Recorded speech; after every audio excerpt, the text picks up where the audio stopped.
यहाँ पे दरवाजा तोड़ा।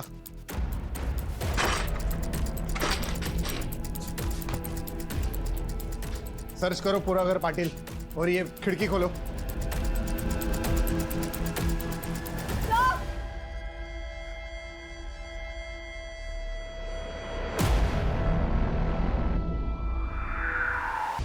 ये आत्महत्या नहीं है, मर्डर है। उसने मारा है मेरी तारा को।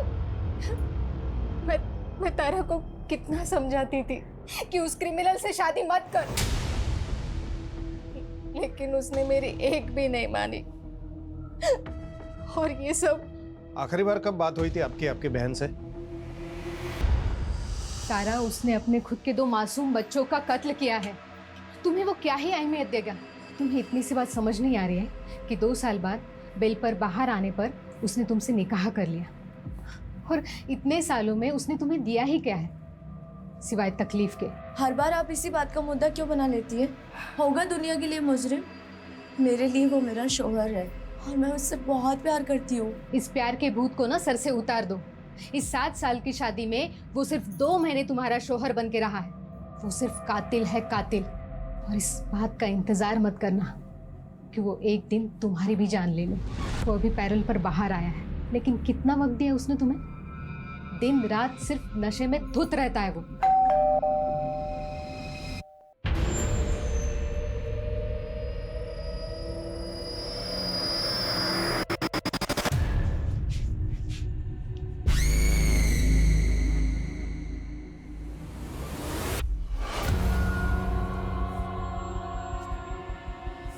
उस दिन भी नशे में धुत था वो।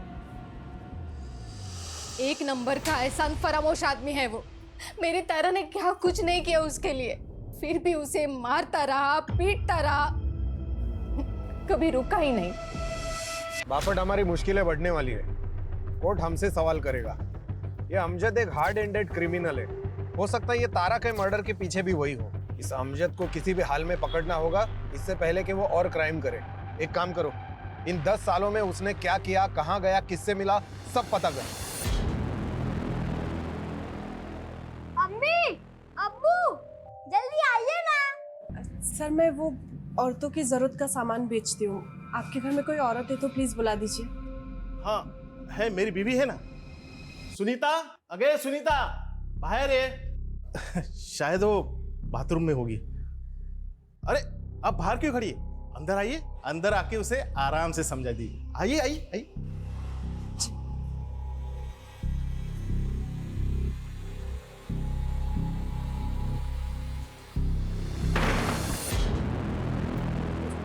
सर, वो आपकी वाइफ को बुला दीजिए। होगी तो आएगी ना। अरे यार, तुम भी हमारी जरूरत को समझो ना। छोड़ो मुझे, छोड़िए मुझे, छोड़िए।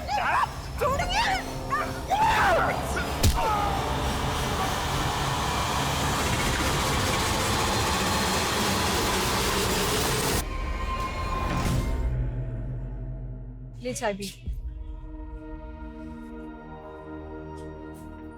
पुलिस को कॉल करें, 1 मिनट में साले की अकल ठिकाने आ जाएगी। नहीं नहीं, इससे बात घर तक चली जाएगी, सबा को पता चल जाएगा। अच्छा ही है ना, उन्हें पता चल जाए कि उनकी बीवी किन हालातों में काम करती है। कम से कम काम तो ढूंढेंगे जल्द से जल्द। काम तो वो ढूंढ ही रहे, लेकिन उन्हें ये बात पता चलेगी ना तो मुझे भी घर बैठा देंगे। बच्चों की पढ़ाई, घर का खर्चा, ये सब कैसे चलेगा?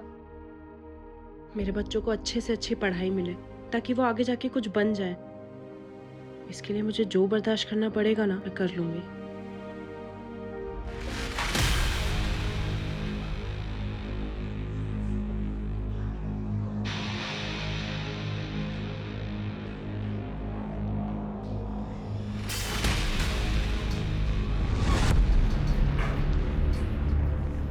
ये पूरी लिस्ट क्रॉस चेक करवाओ। अरे पवार साहब, नमस्कार, बसा ना। सॉरी आपको इतने शॉर्ट नोटिस पे बुलाया। Thank you so much for coming. ये केस तो मुझे बिल्कुल अभी भी वैसे की वैसे याद है। 10 साल पहले मैं ही माइनर बच्चों के डबल मर्डर केस का इन्वेस्टिगेशन ऑफिसर था। मुझे एक कॉल आया कि मेरे एरिया में मास मर्डर हुआ है।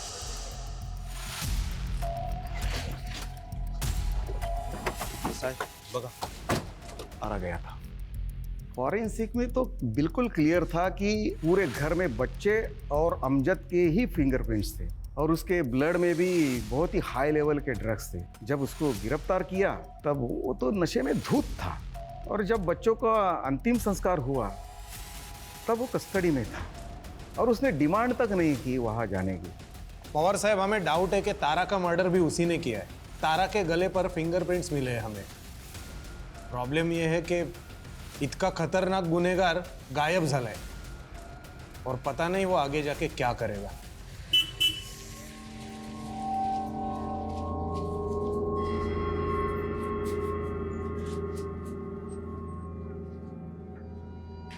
कहाँ थी? कब से फोन कर रहा हूँ, फोन ही नहीं उठा रही हो यार। कहाँ थी मतलब? काम पे थी ना, फोन साइलेंट है इसलिए पता नहीं चला। अरे वो तौफीक और रजिया अभी तक स्कूल से घर नहीं लौटे। क्या मतलब? घर नहीं लौटे मतलब क्या? आप ही जाते हो ना उन्हें लेने के लिए?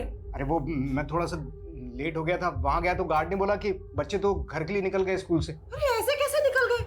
और वो वॉचमैन क्या कर रहा था? इतने छोटे बच्चों को अकेले कैसे जाने दिया उसने? अरे मैं कैसे बता सकता हूँ यार, मुझसे क्यों पूछ रही हो ऐसे फालतू के सवाल? अरे क्योंकि आपकी जिम्मेदारी बनती थी। बच्चे, पता नहीं मेरे बच्चे कहाँ होंगे, किस हाल में होंगे। सब मेरे बच्चों को ढूंढना होगा। आसपास ही होंगे। अरे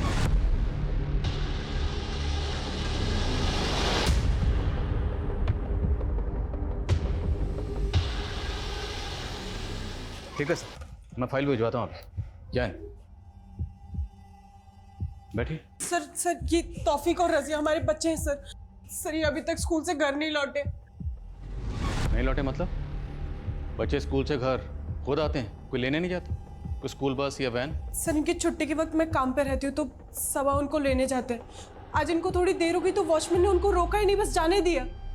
किस स्कूल में पढ़ते हैं? सर मैंने दोनों बच्चों को रोकने की कोशिश की, दोनों बच्चों ने मुझे बेवकूफ़ बनाया और वहाँ से भाग गए सर, और मैं कुछ नहीं कर पाया।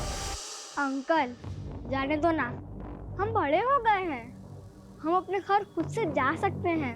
मुझे मालूम है तुम दोनों बड़े हो गए हो, पर अभी चुपचाप वहाँ बैठो। जब तक तुम दोनों को लेने नहीं आता तब तक वहाँ से हिलोगे भी नहीं। चलो बैठो। भाईजान भागो! अरे बच्चों, अरे बच्चों! बच्चों ने तुझे बेवकूफ़ नहीं बनाया, तो हमें बेवकूफ़ बनाने की कोशिश कर रहा है। यकीन कीजिए मेरा, सच बोल रहा हूँ मैं। सीसीटीवी फुटेज देखेंगे ना, सब पता चल जाएगा सच बोल रहा है या झूठ बोल रहा है। सीसीटीवी कैमरा तो लगा है ना? सर कैमरा लगे तो हैं पर काफ़ी टाइम से खराब है वो।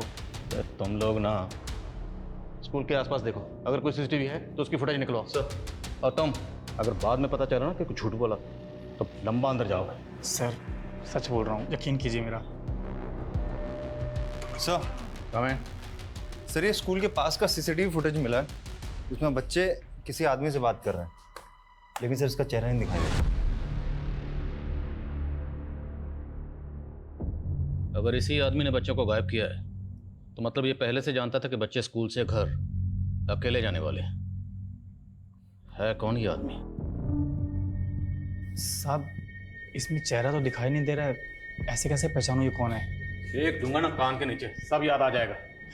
सर यकीन कीजिए मैंने कुछ भी नहीं किया, मुझे कुछ भी नहीं मालूम सर।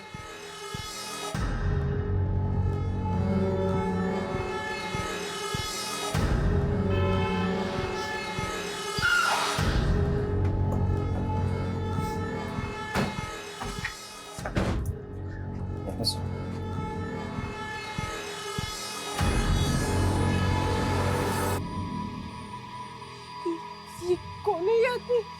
सब ये आदमी कौन है? ये कहाँ लेके जा रहे हैं मेरे बच्चों को? बेफिक्र रहिए, हम जल्द पता लगा लेंगे आदमी कौन है और आपके बच्चों को लेकर कहाँ गया।